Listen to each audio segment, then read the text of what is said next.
Hello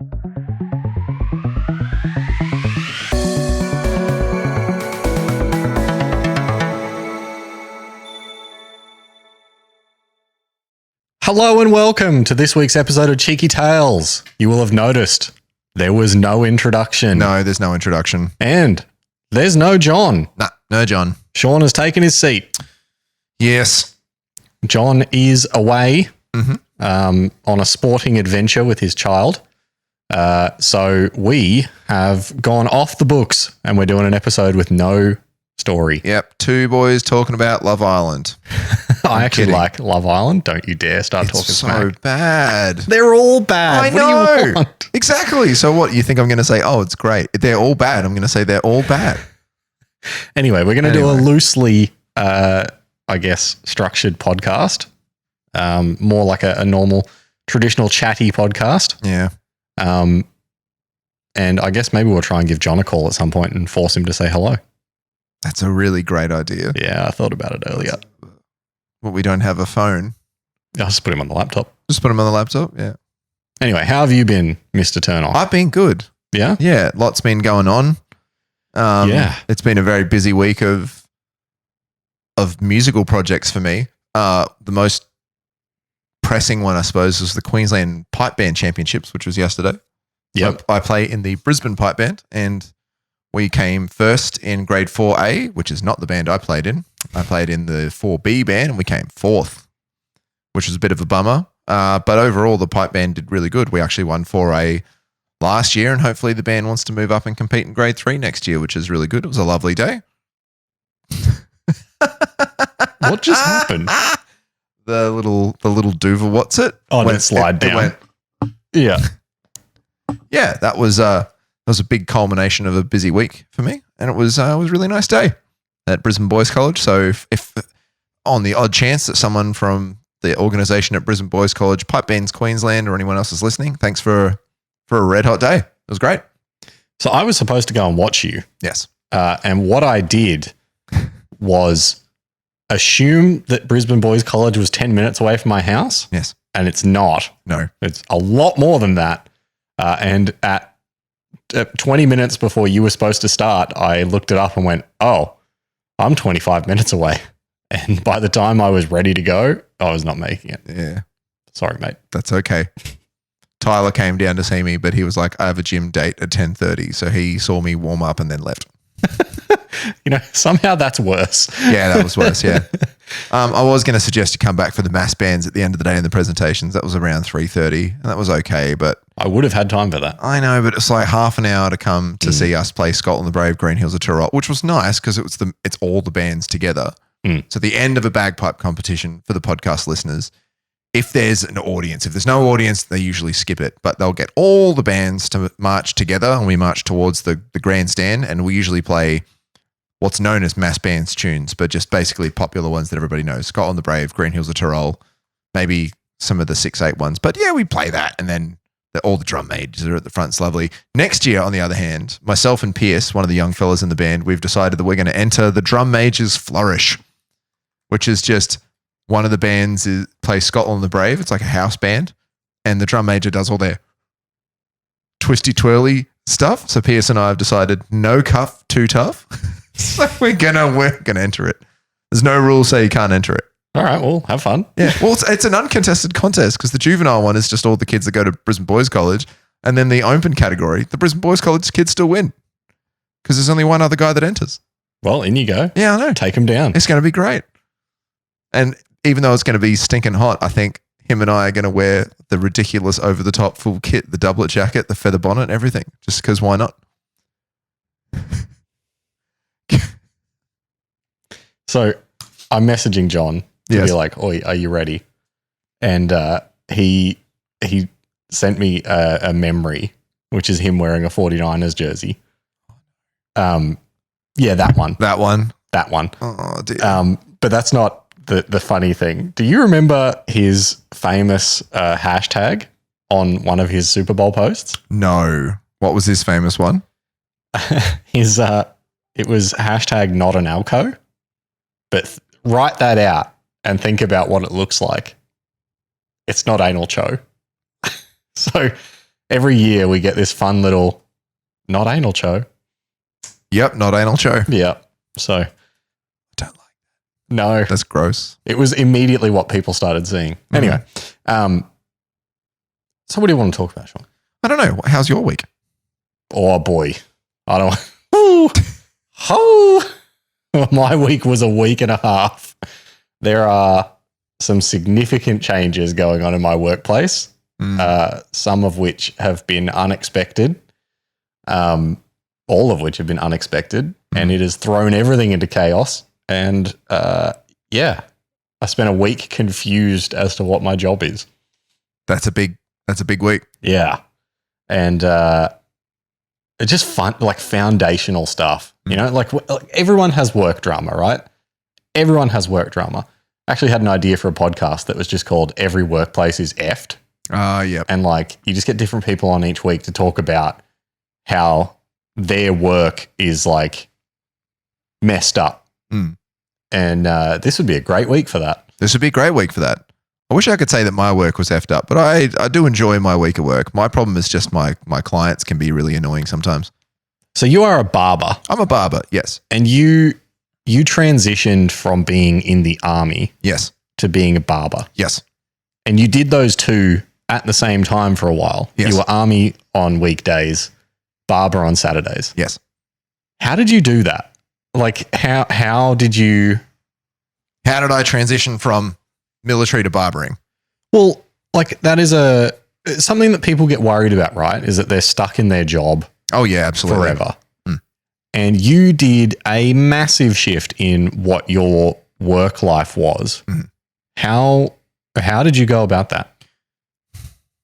Because you did it quite methodically over like a year. Yeah, I don't know if I intentionally did it methodically or whether that just happened.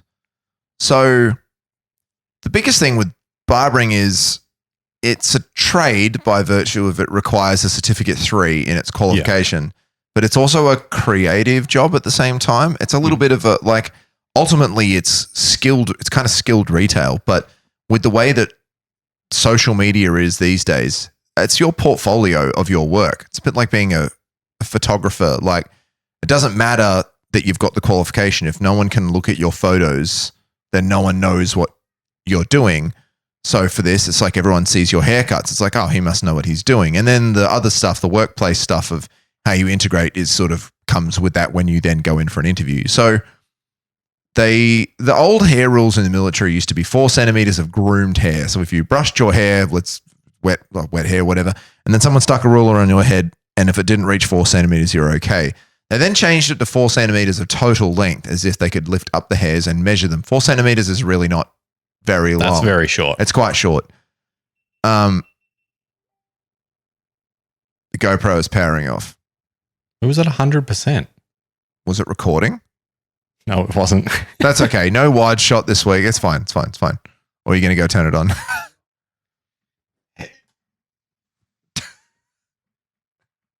Oh. Hey, now it's actually Hello, podcast world. Welcome back to this week's episode of Cheeky Chat Time. I feel like we need a cup of tea. I need a cup of tea for this kind of episode. I know. Yeah. So they changed the hair rules to 4 centimeters of total length, which meant that you could measure the hair effectively. 4 centimeters really isn't wrong. For perspective, the longest guard on clippers is a number 8, which is 1 inch, which is 3.5 centimeters or something like that. So effectively, it's a very long buzz cut, not a particularly tidy one at that. So people were getting in a lot more trouble about hair. It was also coming out of it was the COVID year that they changed that as well. It was 2020. So guys were getting rapidly bad haircuts just to stay on top of it and not get in trouble cutting it themselves. And that's partly where I came in. One of my friends had cut their hair themselves. And I sort of said, all right. So I grabbed out these Remington terrible Big W clippers that we had for for silly games and stuff like that. Or if people forgot to shave or whatever. And I used that to sort of fix the hair. I was like, well, I can see the back of your head, so I can fix it. And I looked all right. And then I did that for a few people. And then my friend said, oh, can you give me a haircut? Like, said, yes, can I get back to you? Can we do it tomorrow? This friend is from a country in Africa, and he has extremely dense, curly afro hair. And I was like, that's going to require a little bit of, I need to maybe watch a YouTube video on how to do that because it's a very different texture of hair. The rabbit hole of how to cut that hair is very deep. But I watched a simple video of a man cutting his own hair. I'm like, well, I can apply the same principles. I went to the shaver shop. I bought a slightly better set of clippers that weren't Remington from Big W. And then I gave him a haircut and it looked quite nice. And then I went, you know what, this is pretty fun. So I started like doing more of it. Yeah, we had a little chest of drawers with wheels and I'd put it out next to the door and I had a little mirror from Kmart and made a joke, called it the Balding Ram Barbershop because our mascot was a ram and I'm bald. So thought it would be a bit of fun. And I started gave everybody one free haircut. I didn't have scissors. And then after that, it was like $5. So I did that for a while, watched more videos on how to actually cut hair, got kind of into it. Like I was like, this is really interesting. I absolutely love the fact that you've learnt this all through YouTube. Yes. Because that's something you and I are doing with photography at the moment. Yeah. And, same thing. Yeah. It's like you got a career out of just watching some YouTube videos. Obviously, you got some training down the line properly. Properly, yes. But in these, you got to remember, at this early point of like, how deep can I go instantly? I was trying to give people zero fades with corded clippers and very little knowledge on how to do it. And some of them weren't that bad. Yeah. I guarantee if you saw them now, you'd be like, ugh. I can show you photos of the ones I did before I got a job because partly in how this furthered is I went away on a course in Victoria and I was like, great, I'll take my gear with me, new heads that I haven't cut before. And so I did. I started cutting the boys' hair and I said, you know what? Way to say that. Yeah, well, I ended up taking and shout out to all the boys at 107th Battery, 4th Regiment for undying and unwavering friendship and loyalty and letting me cut their hair. Even to this day, some of them come and see me in Brisbane when they're down. And without them and without you guys, I wouldn't be anywhere near where I am today. And I could not possibly thank all of you guys enough. And I know that sometimes you listen. And if you did listen to this episode and got to hear that, I couldn't thank you enough. I love you guys. One of them even became a barber. That was unusually heartwarming for this podcast. Another one even became a barber. Wow. And he's very good at it. Shout out my boy, Bub. Blake. Bub. We call him Bubba. Yeah. No, Bubba. Bub. I was in Victoria and I was cutting hair and I was I'd do the haircut and then they'd go and rinse the hair and we'd style it up with some hair products. And I'd take some photos because I had a nice light coming in my window in the afternoon. Made an Instagram page just because it was kind of funny. I just thought it would be fun to have a portfolio.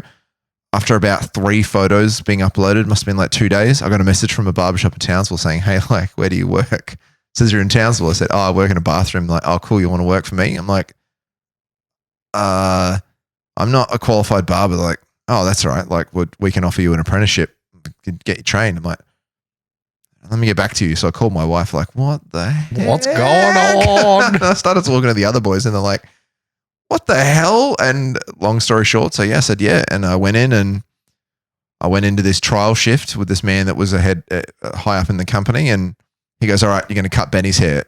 Benny was now one of my dearest friends. And also he was my barber. Is this Benny that I've met? This is Benny that you've met. Yeah. The DJ. Yeah. DJ Benny, Ben Hogan. We're at this wedding and he just took over Spotify and made the night. Amazing barber. He won't be listening to this and that's fine. But once again, shout out to Benny for being an ever loyal workmate and colleague and great friend. And also if you're at a white person's wedding, just go to Spotify and look up songs that make white people get turned. Yeah, you'll have a great time. So they're like, you're going to cut Benny's hair. And I'm like, oh. So I start cutting Benny's hair and every time the like educator would turn away, he'd look at me in the mirror like this. You're doing good. You're doing good. And I got halfway through the haircut and he's like, all right, stop. I'm like, I'm fired. And he's like, no, you're not fired. That's great. I've got a plan for Benny's hair anyway. You just don't need to do any more because I'm going to go recut it. Let's get to work. I'm like, with what? He goes, oh, I'll teach you how to do this. I'm like, okay. And then I did that the rest of the day. And the next day they're like, all right, there's your chair. Off you pop. Do your thing. And just kept doing that. Got out the arm. And then later and so on, I ended up found I was good at it, that when I was getting out of the army, I thought, I don't know what I'm going to do. And they said, well, why don't you come do this? I said, oh, I don't know about the money side of things. I'm like, well, that's all right. Well, like we can give you this position, but you have to meet these requirements and do this, and then we can pay you enough. And it was a pay cut. It was fine. But it allowed me to to do something. Now, exterior to other people's experiences is that I had long service leave. So I used that half pay long service leave to transition, which helped a lot because with a pay cut and a life change, it can be really challenging. But if you can utilize a strategic time frame within your current workplace to then help you transition to another one, everybody wants long service leave so they can just go on holiday for 6 months. But if you're at a crossroads in your life where you're not sure what you want to do, it's a really great opportunity to try new work. Boy, is it a commitment to get to that point, though. I know, like 10 years is a long time. 10 years is a very long time. 10 years is a very long time. But even if you use a little bit of your annual leave, and in hindsight, yes, I wish I'd had some more holidays in that because I worked 6 days a week for 6 months, and it was challenging. It was hard. But it did help me transition to a new field of employment. And then also taking all of the lessons that I learned from one career, instead of just blindly going into something new, taking everything that I'd learned and using that at my advantage to give me a leg up in the new career so that I wasn't at the very bottom.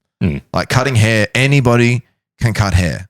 Trust me, anybody can cut it. If I can do it, I'm terrible. Anybody can cut hair. It's like, what else can you bring to the table? So using my experience from my old work about how to interact with people, how to interact with co-workers, I just cracked my finger at the same time, how to manage people, how to manage your time, how to present well, how to interview well, how to show up to work on time, how to dress correctly, all these different things that one career taught me, which was the military, and then applied it in an environment where now I have to present myself as a product rather than a member of a team. I'm an actual product of my own presentation. And that's a good point. Like people don't realize the amount of carryover skills that you get from one job. Absolutely. Like I'm at 9 years now in my current job, and like I look at it and go, what else could I do? You know? And the answer is quite a lot. Quite a lot. You like learn how to manage people. You learn how to manage yourself. You learn like just skills that you don't understand until you go somewhere else. Absolutely. One of the biggest things that I've learned from all of it was just how to actually present yourself is so important. There are 150 people out there that can do the job that you do. And until you actually get the job, you can't show that you can do it better than them. It's just hearsay. It's just your resume and your CV. So there's this old saying about like people that do the job well and then there's people that interview well. Be both. Learn to interview well. And having hired people, the people that stand out are the people that give you personality in the meeting. Like we have hired people that are not the best candidate on paper because they're just so fun. And like you need to have fun at work. If you're not having fun at work, you shouldn't be there. Yeah, absolutely. Because there are workplaces that you can go that will be fun. And it doesn't need to be all fun all the time. You just got to find the bit that you find fun and it shouldn't be. It's work. It's work. Like you can find that one bit that makes it fun. It's pretty amazing. Yeah. Anyway, I thought that was a good piece of knowledge to share with people. I'm glad I could share it. I'm glad I could share it. I'm going to give John a call. Let's give John a call. Hello, caller. Tell us your dreams.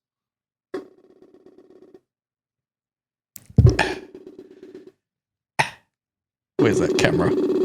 There it is. Please allow camera and microphone access. Damn it. Hello, boy. Hi, boy. We're recording. We just thought we'd call and say hello. Oh, rightio. Where are you in the world? Kiddos. Hey? Where are you in the world at the moment, boy? I'm in Cairns. Cairns? No, you're not. You're clearly outside. There's nothing really around to see at the moment either. No. Yeah. There's a nice tree. There's some nice mountains out that way and out that way. Where Cheesy has joined the chat. Cheesy, put some clothes on. Oh, why have you got no shirt podcast. on? Come on, man. Now, leave me alone. Why'd you answer if you just got out of the shower? He turned it off. Oh, that's a cheeky moment. Oh, that's worth it. That was very funny. That's getting kept, brother. That was so funny. Anyway, yeah, we're just doing a chat podcast. We're not doing a story. You got any chat, boy? Have I got any chat? Yeah. Not really. Cool. England's about to get knocked out of the World Cup. If Australia lose, and Australia are in trouble. Right. Well, while you're here, I wanted to talk about the fact that the USA has made it through to the Super 8 round, and they beat Pakistan. Mhm. What's up with that? Yep. Pakistan actually plays cricket. Yep. And who lost to Pakistan? Canada. So that's saying something about Canada too. That they're rubbish. Yeah. Well, yeah. Why would you expect Canada to be any good? Commonwealth nation. Why Well, would you true. expect the USA to be any good? You absolutely Because wouldn't. half their team are Indian and Pakistani. They do seem to have imported quite a lot of their team. The US team. Yeah. There's like 3 or 4 people with like American names, and then the rest are all obviously people who live in America. Have you seen how many Kiwis play for the Scottish rugby union team? Oh yeah, quite It's a a lot. couple. It's a couple. And I mean, And Japan. Australia does that in so many sports. Yeah, they do. Yeah. Well, Who's five who's of them the, are Indian born. Hey? 5 of them in the USA team are Indian born. Yeah. I mean, like, that's the thing, right? You've got this country that doesn't play. How are you going to get a team off the ground? Well, you need to have people to come in and show you how to do it and build a foundation. Exactly. Is it Stark or Cummings going to play in the T20 comp the US are putting on? He got signed to a big contract. Oh, okay. Just in their domestic comp. I can't hear Shawnee. He said in their domestic comp. In the domestic Yes, they're comp. having a domestic T20 comp. Yep. And I think it's either Stark or Cummings signed to go over and play. Yeah, right. Okay. Yep. Well, since US are holding the World Cup, and all our prime ministers were doing bowling and all that, like John Howard, the famous bowling for John Howard, maybe they need to get Biden out there to have a bowl. That would be quite funny.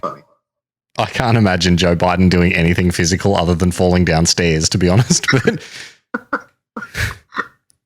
which, like, I'm not trying to be political about that. He's just an old man. Just an older The man. summit. Didn't he just walk away from the group a couple of times and forget where he was or something? Oh, I love all the shots of him just being confused about where he is. Like, huh? What? Well, remember he read the instructions on the card, not the actual speech. He did do that. There was instructions, stand behind the podium. Address this Oh, person. He read that out instead of actually his speech. oh, Sleepy Joe. Sleepy Joe. Yeah. Again, not political. The other side of the American political system is just as bad. Say how funny this looks looking at you holding that laptop while we talk. I'm just like hugging our friends. This is the weirdest episode of the podcast. I know. This is gonna be- weirder than Dolphin House. Weirder than Dolphin House. All right. Well, this is a bit awkward to hold. So we might leave you guys to it. Have a nice day. Well, I've got pants on now. Oh, good. Leave Cheesy to finish drying himself off. Yes. Yes. Oh, good stop. That's a lot of clapping. John is definitely not coaching. All right. See you, boy. Bye, boy. See you, Cheesy. See ya, boys. Good night, chiquitos. Bye. I'm really glad that Cheesy didn't have any clothes on. Yeah, that made it funny. That's a good little bit. Little bit. What's happening in the world this week? What is coming up this week? Not including retired NRL players and their antics. What? Jared Hayne. It's not Oh, talking I want to talk about Jared Hayne. let's not talk about Jared Hayne because I don't know what's going on there. Yeah. Because now apparently he's not guilty. No, it's Well, not they- that he's not guilty. Well, no, he got overturned. Yeah, he got overturned. Yeah. It's not that he's not guilty. The decision of guilty got overturned because of a poorly managed trial. Yeah. But it's nasty topic, so let's just... Yeah. You know something? I'm going to the country. You're going to the country, going I'm to Alpha. being sent to Alpha. That's a couple hours west of Emerald, which is many hours west of where you want to be. I'm kind of excited. I've never been like proper country before. It's going to be a weird experience. We're like providing internet for a race event, like horse racing. There's going to be a lot of drunk country people out there. Yeah, That's going to be kind of fun. especially when you come from an anti-gambling podcast. Oh yeah, this podcast is It's strongly anti-gambling. anti-gambling. Yeah. But apparently my workplace is now pro-gambling. Yeah. That's going to be tough. Yeah. I'm going to Childers. I like Childers. Do you? Yeah. I'm going there in next month for the Childers Festival, which is, if you've never been there for the Childers Festival, it's bigger than Ben-Hur. It is a very, very fun event. I nearly got kicked out of the pub last year because I picked up a man by the scruff of his shirt and pulled him away from the bar, which was quite funny. Why? The bar was extremely full. Yeah. And the room where the main bar is in a country pub was completely full all the way back. I eventually got one person back and he said, "Can I get 4 vodka sodas or something?" Then he ordered the 4 vodka sodas. Then while he was paying, he drank 4 of them and then tried to order 4 more. And I was like, "No, you're done," and picked him up and get him out of the way. I'm like, other people are trying to order. You can't just stand here and drink and pound things like shots to get more drunk and then order more just as she comes back. Not going to happen. Yeah. And I just picked him up and said, "You're done, chief," and then just pushed him away. I just wanted 1 beer. Yeah. Just wanted a pint of 4X bitter. That's it. We got to get back to the Brecky Creek. Got to get back to the Brecky Creek. We should record from the Brecky Creek. Yeah. We'll probably get in trouble for that. We got to have stuff to talk about. We could do food review of Cheeky Eats. We could do that at the Brecky Creek Hotel.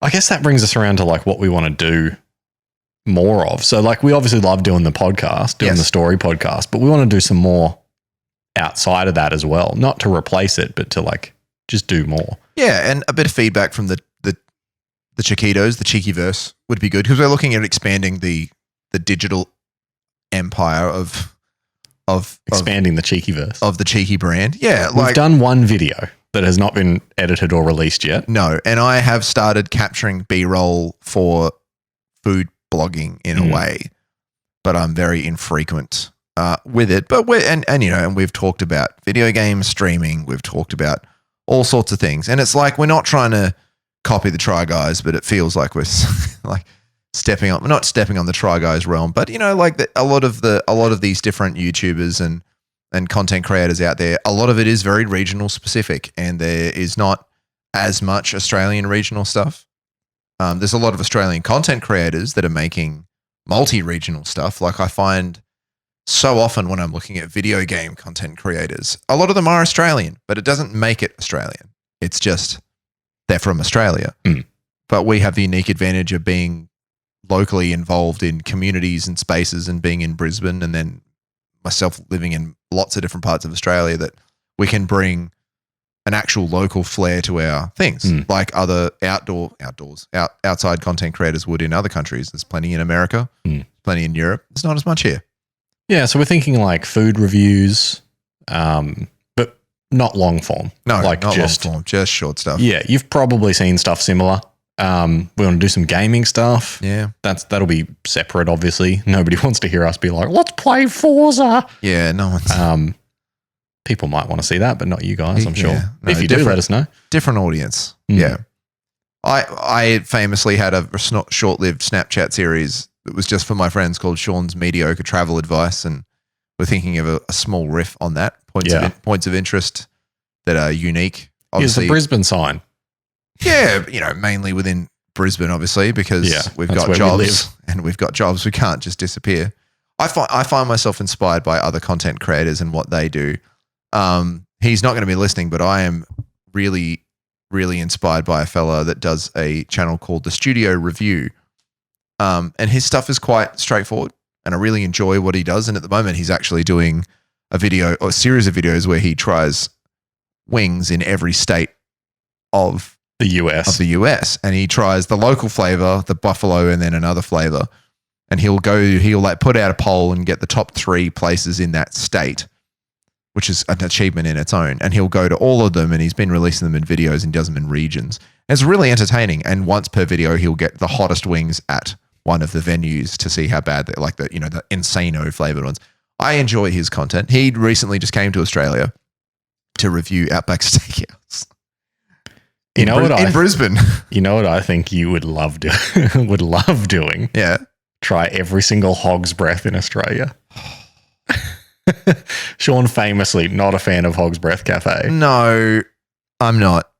And I know and you're referencing the Burback brothers. I definitely am referencing that. Eddie Burback doing every Rainforest Cafe and every Margaritaville restaurant. If you haven't seen the Burback Boys content, they are hilarious. I think their joint channel is called Burback. Yes. And then Eddie Burback has his own called Eddie Burback. Yes. And yeah, he did a series of going all over the country to every Rainforest Cafe in the US, and it was hilarious.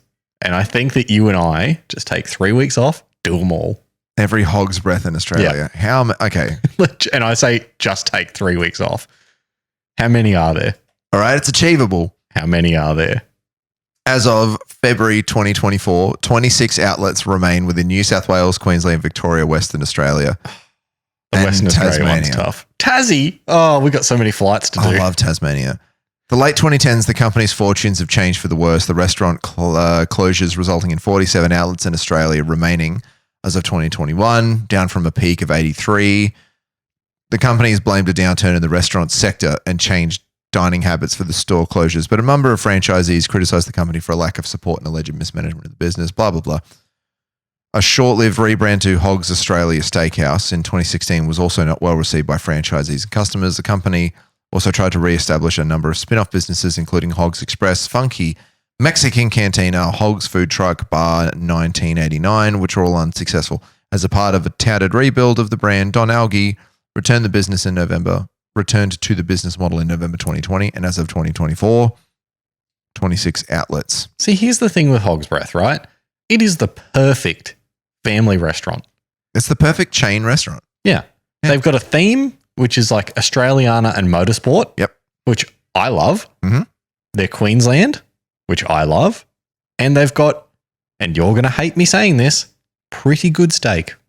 It's fine. It's prime rib. It's fine. It's fine. Like it's not. It's unique though. It's not great steak. It's unique for Australia because it's fine. It's a prime rib style steak, which is not normal in Australia.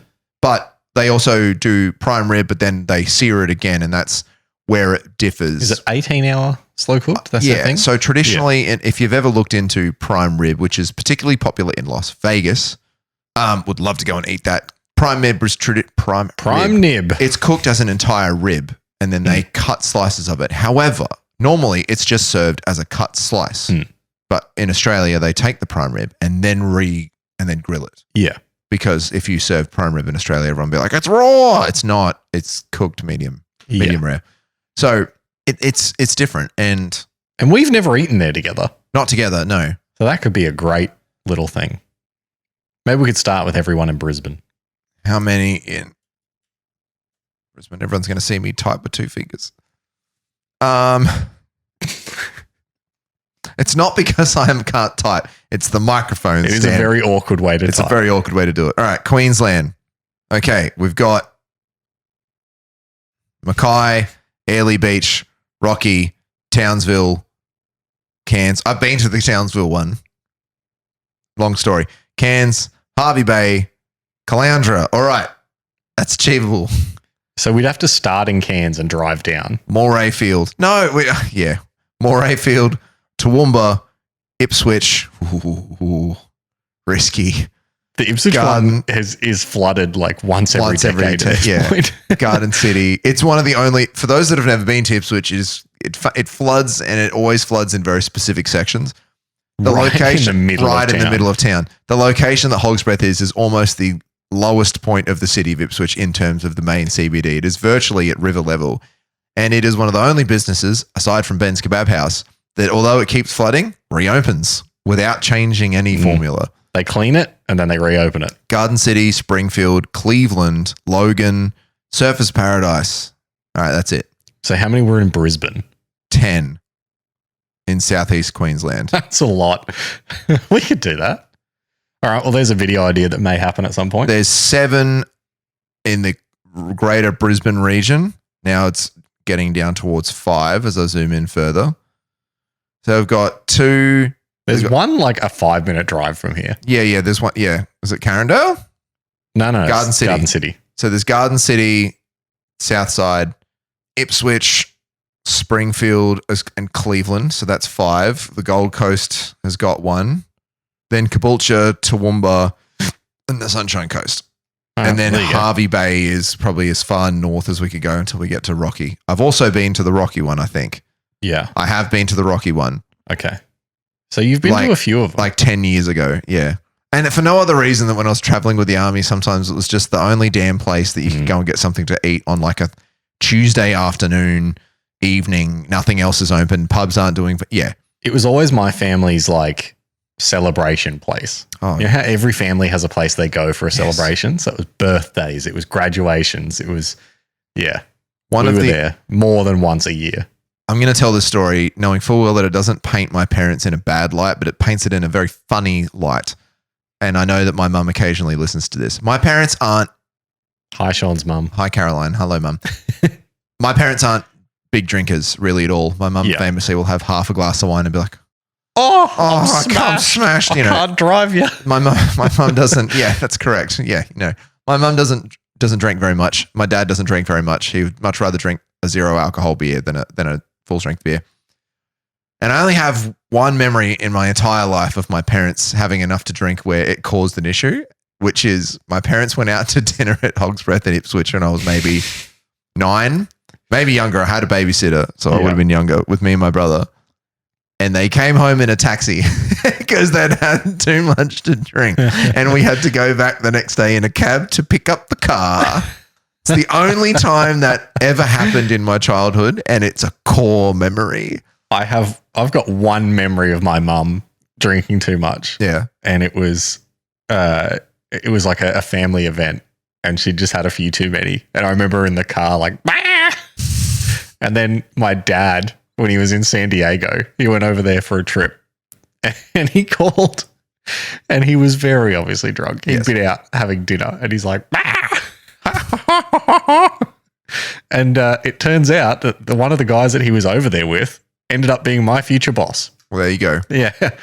I was on the train one day with LinkedIn open, and Dad was like, how do you know that bloke? I'm like, oh, that's my boss. He's like, that bloke's your boss? So then I went into work. I'm like, oh, hey, you knew my dad. And he's like, who?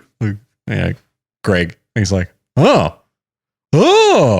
And that was like the only thing we had in common. And then through your work, you're involved with my father-in-law because he comments harsh criticisms of your company online. No, not our company. Harsh criticisms of other companies. Of other companies via your page's Facebook page. My boss one day, not the same boss as knew my dad, was like, oh, this guy's great. Look at him fighting like this person on this group. And I'm looking, I'm like, oh, hey, boss, that's Sean's wife's dad. And so now Rachel's dad is just part of my work life. He's now. part of your work life. Even if he won't respond to my message just about a business opportunity. Just like I was when I would constantly comment on your website. Yeah. Some of your suggestions made it through to work meetings. Sky One Mesh. of my favorite memories. Buy me. Sean has actually changed HR policy in my workplace because one day I came into work and Sean was just sitting at my desk and I'm like, how did you get in? And he's like, oh, they just let me in, pointed me to your desk. I'm like, what did you say? And he just said that you were here to see me. So I had to go over to the person that did it. I was like, why did you just let him over to my desk in the middle of the floor? And they're like, oh, that's your mate, isn't it? I'm like, yeah, but you don't know him. So we had to change our HR policy to nobody's allowed in the building. Circling back to our statement before about presenting well and just coming in with confidence. Yeah, you just said, I'm here to see Aaron. They're like, oh, okay, go over there. And you just walked through. Yeah, walk through like you own the place. Yeah, and nobody questioned it. No. I also know several other people that you work with, so they didn't question that. But we did have to have a company-wide email after that. Yeah, it was very funny.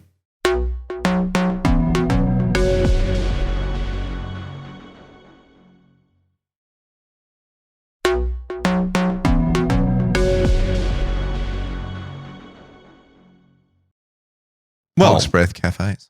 We're sitting at about 40 minutes. Yeah, assuming once we chop this down, it'll be a short one. So if we add in a bunch of other random topics.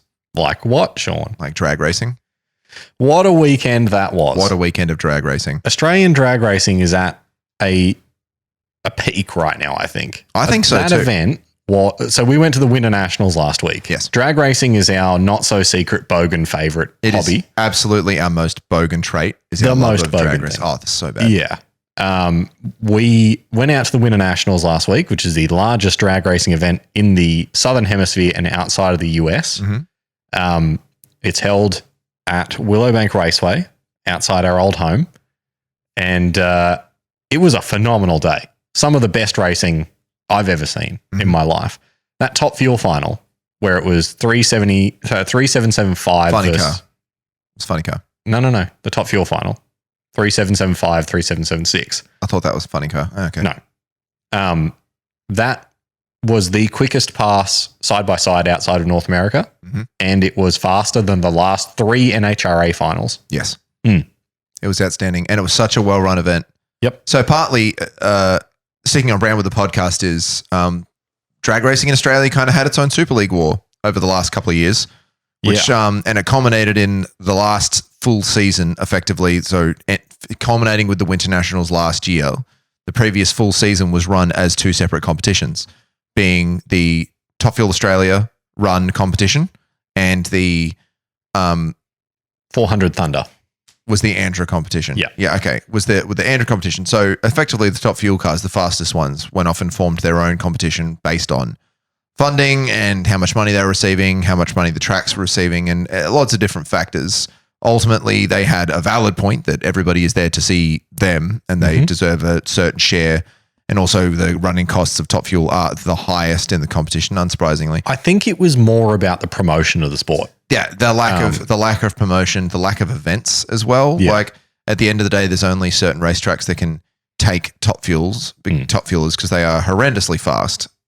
Like 500 Ks an hour in 1,000 feet, Yeah. which is 300 meters. which is 300 meters. It's insane. They're going They 500. shake the planet. Yeah, it's wild.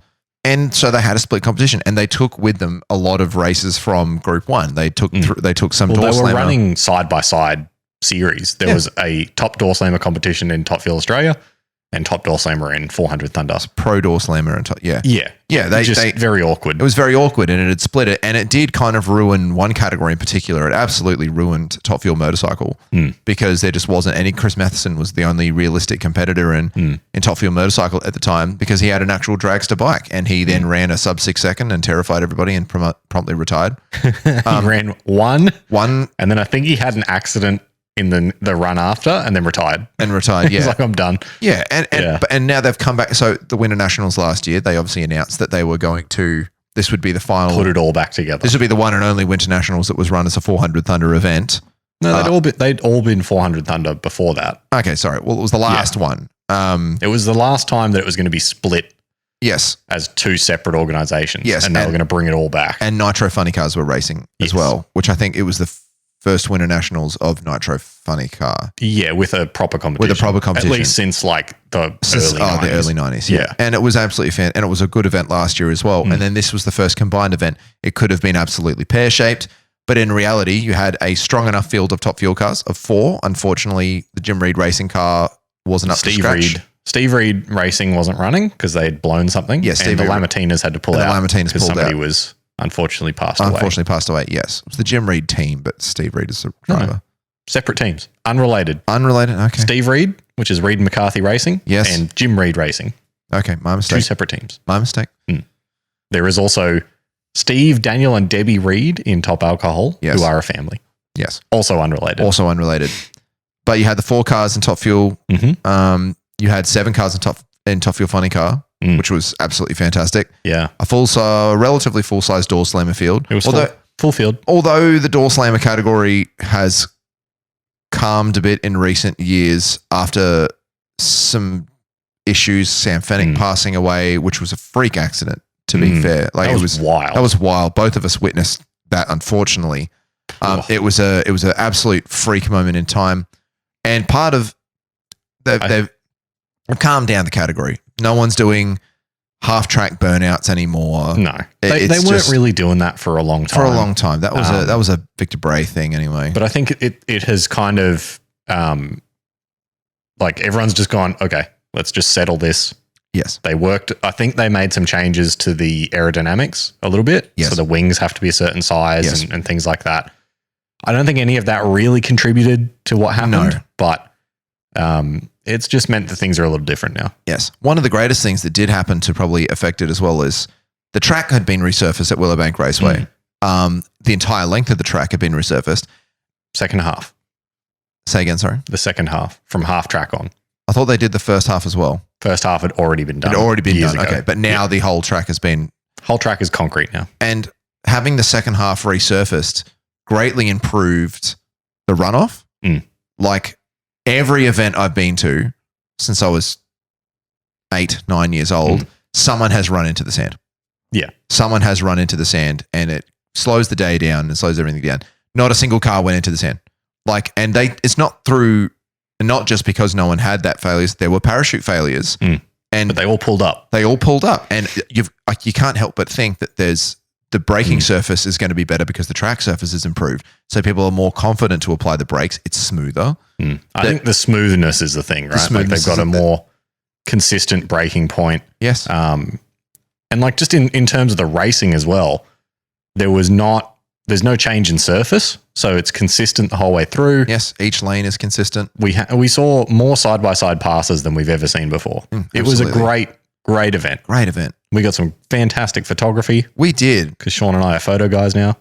Yeah, I have a specific film photography Instagram page. So if you like that sort of stuff, I'm Grainiac4000 on Instagram. I'm thinking about doing it. Aaron's thinking about doing one. I got a particularly random Grainiac photo 4005 where I literally spun around in the circle and took a photo, and it looked really, really good. But yeah, it was an absolutely fantastic event, and I'm looking forward to it next year even more. It's going to be absolutely fantastic. Drag racing is in a good position. And it is the best time to get into it as somebody who's never been before. As a spectator, yeah, absolutely. It's fantastic. Go on a Saturday when it's just pro categories back to back. Yep. It's less of a time commitment. Watch it on Channel 7. They're streaming that much better on 7 Plus or 7 Mate, whatever the actual free-to-air is. But you need to understand it is not anywhere close to being there. No. It's one of the very few sports in the world that I will say is better in person. Yeah, you truly have to be there. Motor racing can be really boring in person because you can only see a part of the track. Drag racing, you see the whole track. And you get to feel it. You get to smell it. It's such a wonderful thing. Yeah, drag racing. What a weekend. That was fun. That was a really fun weekend. And we got to use our cameras. Which we're both very passionate about at the moment. Yeah, film photography is back with a vengeance across the board. I saw 5 or 6 people yesterday at the Pipe Band Championships using disposable cameras. Not a fan of disposable cameras. Neither am I. If you're interested in getting into it and don't want to have a complicated camera, you can buy a Kodak disposable camera that is refillable. Yeah. And it will have a slightly better quality lens. It's glass now, not plastic. It's called the Kodak. I should remember this. It's not a Hanamax, but it's a Kodak's like Insta-16, something like that. They've given it a name. Grab one of those. I think they're $60 or $70, and you can just put regular 35mm film in, and you can shoot it, and then you can get the film developed without having to destroy the camera in the process. Well, and then, ask your parents. They probably still have your old film camera. I've got my parents' old film camera right there. So do I. Mine's in the other room. Yeah, like that's all my childhood photos from 1994 onwards were taken on that Pentax SBO 738. And we've both got cameras from our parents, and we've both bought cameras. Yes. And the one that I enjoy using is my dad's camera. Yeah. I get so much satisfaction out of taking a photo on that little one because I remember taking a photo of my parents on it in 1999. Yep. It was fantastic. And they looked after it, and if your parents have looked after it, even better. It's in great condition. You've got your grandmother's box camera as well. A Kodak box camera. I actually have a point and shoot of my own that I should grab. Yeah. Absolutely. Film photography is back.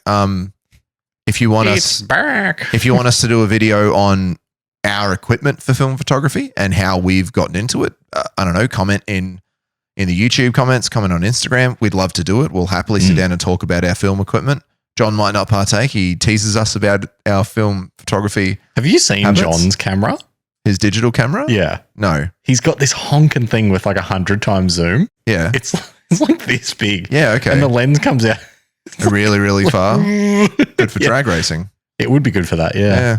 But yeah, we'll gladly sit down and talk about our film photography journey We might do that. as beginners, and that'd be a fun editing project for videos as well. Add some of our photos in. Do it as a video diary. I take a lot of inspiration from Teo Crawford. I enjoy the way he does his videos. Grainy Days. He's fantastic, but that man is deadpan. Yeah. Deadpan comedy. Deadpan comedy. Yeah. Whereas Teo Crawford is more informative. There's also a Kiwi dude. He's got a Rode Go on a wooden spoon. Oh, yes. And that's his microphone. Yeah. He's good. Yeah, we need some LAB mics. That's a big thing that we could do to really improve. Lavalier. Yeah, that's the full name. Lavalier. Oh, okay. Lav mic. Lav, not lab. My mistake. Yeah, we need to partake. Maybe we need a GoFundMe. Yeah, if you want to buy us some equipment. Yeah. I get to use the good microphone this week. Thanks, John. You know, the other one that you use is like a really good mic. Oh, I have no doubt. But it's humongous. And it is over the top. And I constantly hit my face on it. It's designed for singers. It's designed for singers, yeah. I got the good headphones. Yeah. Without the perish things. Love you, John. Thanks, buddy. Yeah. Like we've got so many topics that look at all the different things we've talked about today and how we can diversify just from simply chatting about things that we like. And it's like, we can turn that into projects. We can turn it into anything. I'm very busy. You're very busy, as we know, but anything. I've got some friends at the moment that are doing podcasts on mental health issues, podcasts on interviewing people within certain industries. There's so much out there. Even Hamish has got a podcast on how to dad. Shout out How Are the Dad's Dad with Hamish Blake. Recently became a dad. I know there's no way that you're listening to this, Hamish Blake, but I listened to every episode of How Are the Dad's Dad leading up to the birth of my daughter, and I learnt more than I could have possibly imagined from listening to that podcast. So if you're a dad, if you're a young dad, if you're you've been a dad for years and you want to refresh, go listen to How Are the Dad's Dad. Whether you pick one episode based on someone you know or whether you listen to all of them, but it's a great podcast. Shouting out a lot of other creators today, actually. Well, it's how we get our inspiration for stuff. Yeah. Like a lot of what we do, even this podcast is like the Cheeky Tales podcast is a combination of about 3 or 4 different podcasts that I really liked. Yeah. Some that don't even exist anymore. There was one called All Aussie Mystery Hour, which did the one person tells a story then the other. I really like the format of the Donut podcast. Past Gas. Yes. Past Gas. Past gas. Yeah. Past gas. That's what I kept thinking. It's in my very head. hard to say. Am I saying that right? It's really hard to say with an Australian accent. It is. Yeah. And then the mystery aspect of a podcast called Red Web. So inspiration from everywhere. We like a lot of things. I'm sure you people like a lot of things too. We might do some more stuff. Yeah. I take a lot of my inspiration from video essay format and video, I take a lot of, weird history food in particular. I really enjoy the way that they break down a brand and talk about a subject. And I take a lot of inspiration how they format it. Future Proof, how he will take. Now he mostly talks about issues within the consumer space, but the way that he breaks down the video and his team breaks it down and writes a script, I enjoy that from that video perspective, that video diary, video biography perspective, because it's less of a conversation and more of him breaking it down. But it's a great way I can take the information aspect of something like that and then put it into a commentary perspective. I enjoy that. Some of the video game YouTubers I follow, I prefer their video blog entries and video reviews than their Let's Play style videos. I get less excitement listening to someone chat while they actually play. I much prefer voiceover. JV, a video game YouTuber that I watch, he primarily does Bethesda games, but I love Bethesda games. He recently did one on Oblivion, which is an old game. But something happened with his audio, so we had to redo the audio as a voiceover, and I actually much preferred listening to it. Sadly, at the end, he was talking about, at the very end of his video, how he's a little stuck creatively and needs to diversify and do something different because he feels like he's just conforming to the schedule. And I feel for that. You see that with a lot of people that are creative. If somebody's really popular for one thing you go back and look at their old content and it's very different. And then you see them discover the thing that works and then just make that over and over and over and over and over and over. And like, yeah, it's important to do different stuff. Yeah, you got to diversify. Yeah. Do you watch the Try Guys at all? No. I watch Watcher who do stuff that are very similar and also like to piss off their audience, apparently.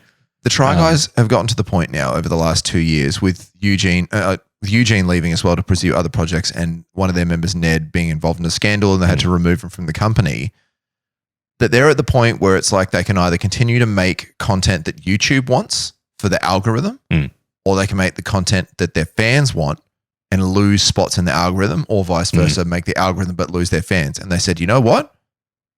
We're still going to use YouTube, but that can't be the base of things. So they made their own streaming service. It's a trend that's happening with YouTubers a lot. Yep. So Watcher did the same thing. They announced that they were going to do their own streaming service and nothing was going to be on YouTube. And it was going to cost more than Netflix. And people were like, I don't think so, bruv. Wow. And so they very quickly had to be like, oh, yeah, we misjudged that. Sorry, everything will still be on YouTube. Yeah, whoops. Second Try is the Try Guys one. Their free trial Australian, once their free trial has ended, it's all ad free and it's $4.20 a month Australian. Yeah. So that's the same as Patreon. Yeah. Right? That's what people are doing. Effectively it is. It's Patreon, yeah. But you're providing a platform that's easier to watch from. Like Patreon is fine, but it's not that accessible in terms of when you need that fix of content. Whereas if they can create, they've got enough people working for them and working in the team that they can create its own platform, their own UI that puts the things the way that they want it. They're not conforming to YouTube. What you lose is YouTube. Well, they're still placing them on YouTube. Yeah. It's just, so that's the thing. They're like, we're going to focus on Second Try. All of the videos that go on Second Try will still come out on YouTube, but we can't do anything about the ads and we'll have to still do that and we'll have to still work on thumbnails and everything. They'll just come out on YouTube either the same day or after, but ultimately on Second Try, you'll get additional content. And then that way Second Try provides the basis and YouTube is the alternative. And that's interesting. I'm excited to see how it's going to work out. I enjoyed the Try Guys content, particularly anything involving Keith eating lots of stuff because I like eating lots of stuff. He does like eating. Oh man, I would love to do an eat the menu stuff. Like whether it's copycatting or not, I would 100% do an eat the menu at something in Brisbane where I eat. Let's do it. I'll eat everything on a menu. And I'm not doing Macca's and I'm not doing Hungry Jack's or whatever. I'll do something that's actually, because I would love to do Macca's. Well, he's already done one on Australian McDonald's. Yeah. And he did a bunch on fast food chains in the early years. What about Guzman? I'd love to do Guzman or Hog's Breath. We could. Oh, that's expensive. That's expensive. We're not doing that. Cripple us. Well, I think this has gone on long enough because I have to edit it. I could sit here and talk for hours. I would love to sit here and talk for hours, but I got to edit this thing and get it out there. Yeah, and then we can keep the conversation going and I can swear. Yeah. And we can save content for the next time we have to do this. Yeah, we need to save some conversation for the next time we have to chuck this in. Yeah. Well, thank you very much for making it through this episode. I had fun. I had a great time. This is great. Hopefully you guys had fun too. We will be back to regularly scheduled podcasting next time. Yes. We will have John back. It will be his episode. Yes. If you're watching this, John, get your script done. We've got some good scripts coming up. I'm working on one that I'm really excited about. I think there's nothing wrong with saying I'm working on something that's good because it's no secret that we work on our scripts. Yeah. Not the day well ahead of time. Yeah, we work on them well ahead of time. I got a silly one coming about some slithery snakes. Oh, mine's not silly. Mine's just nautical. I got a nautical one coming too. Yeah. So for some reason, boats really play well with this podcast. Yeah, boat podcast. Boats in World War II. Boatcast. I've got one that encompasses both, and that makes me very happy. Another one. Midway was both. But yeah, we got some good ones coming up. We'll be revitalized after our short break. Yeah. Give us some suggestions, Cheekyverse. Like realistic ones. I mean, what do you want to hear? What do you want to see? Give us all the silly ones. It's fine. We'll filter through the silliness. I don't mind. But give us some real suggestions on what you want to hear, whether it's something that other content creators you like and we do our own spin, or whether it's something totally unique. Amelia Earhart came from a listener. Yeah. The slithery snake one I'm about to do came from a listener. Yeah. Even better if it's something that you were actually personally involved in. That would be even better. Because then we're talking about an actual listener's I'd love to do an tale. interview. Yeah. I'd love to interview someone about something. It'd be great. Yeah. Anyway, at Cheeky Tales Pod on Facebook, Twitter, and Instagram. There will be some supplemental content of some sort. I don't know what it'll be. Maybe some of our photos. Yeah. At Grainiac 4000 on Instagram. At Grainiac 4005. That would actually be great. 4001. No, I'll come up with another catchy name. Anyway, we'll see you next time. See you We'll be next back time. in a fortnight. Fortnight. Fort time. One fort time, please. One fort time. All right. Have a good one. Good night. Take it easy.